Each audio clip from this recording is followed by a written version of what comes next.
نحمده ونصلي على رسوله الكريم أما بعد قال الله تبارك وتعالى في كلامه المجيد أعوذ بالله من الشيطان الرجيم بسم الله الرحمن الرحيم ورفعنا لك ذكرك صدق الله العظيم۔ معزز سامعین کرام، آج کا عنوان اور ٹاپک نبی کریم صلی اللہ علیہ وسلم کی نبوت کی خصوصیات ہیں۔ بہت ایسی چیزیں ہیں جن اللہ تبارک و تعالی نے نبی کریم صلی اللہ علیہ وسلم کو عطا کی، جن کا احاطہ کرنا مشکل ہی نہیں بلکہ ناممکن ہے، لیکن میں چند خصوصیات آپ حضرات کے گوشے گزار کر رہا ہوں، جس میں اول اور سب سے اعلیٰ صفت اور خاصیت نبی کریم صلی اللہ علیہ وسلم کی یہ ہے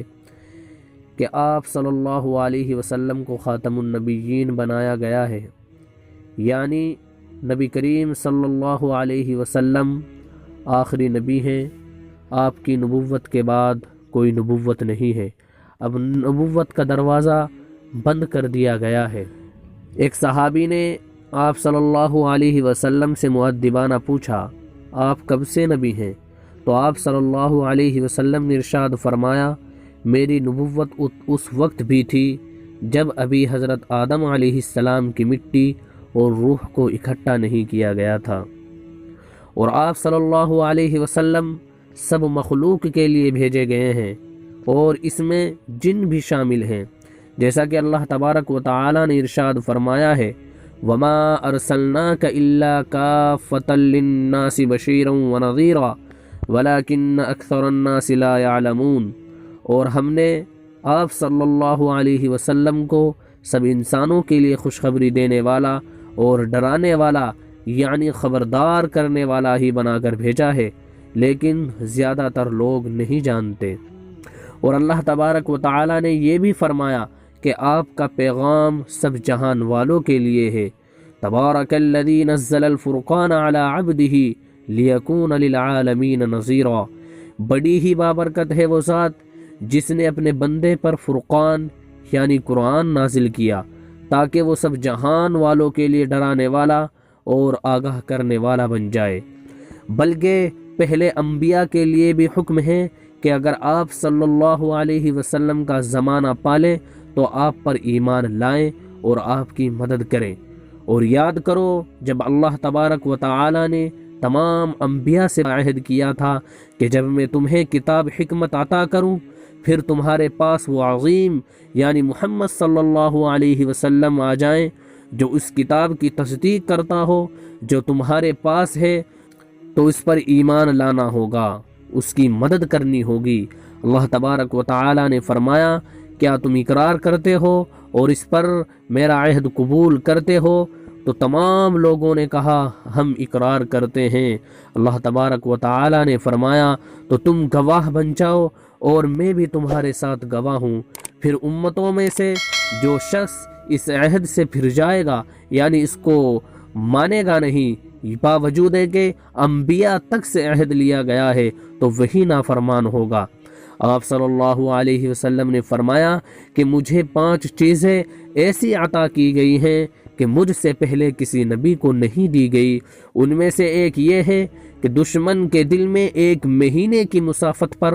میرا رعب ڈال کر میری مدد کی گئی ہے، یعنی نبی کریم صلی اللہ علیہ وسلم کا دشمن اتنی دور ہے کہ اس کو آپ علیہ الصلاۃ والسلام تک پہنچنے میں 1 مہینہ لگے گا، تو اس سے پہلے ہی اللہ تبارک و تعالی نبی کریم صلی اللہ علیہ وسلم کا رعب اس پر طاری کر دیتے تھے۔ آپ نے فرمایا کہ دوسری امتوں کی نسبت میری امت کی تعداد جنت میں سب سے زیادہ ہوگی۔ آپ صلی اللہ علیہ وسلم نے صحابہ سے پوچھا، کیا تم پسند کرتے ہو کہ تمہاری تعداد جنتیوں میں 1/3 ہو؟ صحابہ نے کہا اللہ اکبر۔ پھر آپ نے فرمایا، میری امت کی تعداد جنتیوں میں 2/3 ہوگی۔ آپ نے یہ پیشین گوئی اس وقت فرمائی جب ابھی تقریباً 1500 لوگ ایمان لائے تھے، اور یہ خوشخبری صرف تقریباً 50 صحابہ کو دی جا رہی تھی۔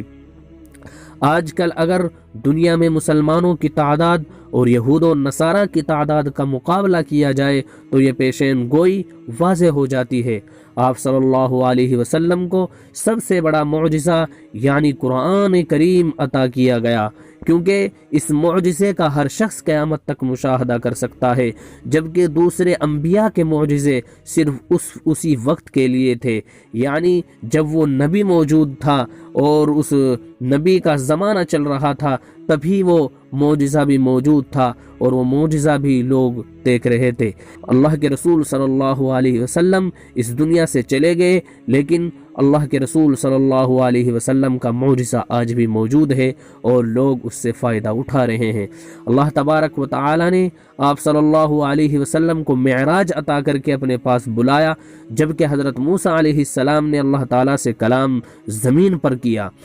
آپ نے فرمایا، میں سب مخلوق کا سردار ہوں، میں یہ فخر کے طور پر نہیں کہہ رہا بلکہ یہ حقیقت ہے، میں انسانیت یعنی بنی نوع انسان کا لیڈر ہوں، میں انسانیت کی تکمیل ہوں، میں سب کا انچارج ہوں، یہاں بھی اور آخرت میں بھی۔ قیامت کے دن سب سے پہلے میں قبر سے اٹھوں گا اور میں الحاشر ہوں، مجھے حوض کوثر یعنی سب سے زیادہ بھلائی دی گئی ہے، اور اس حوض کوثر سے جنت کے دریا نکلتے ہیں جن سے اہل جنت پئیں گے، گویا جنت کا پانی آپ صلی اللہ علیہ وسلم کا تحفہ ہے۔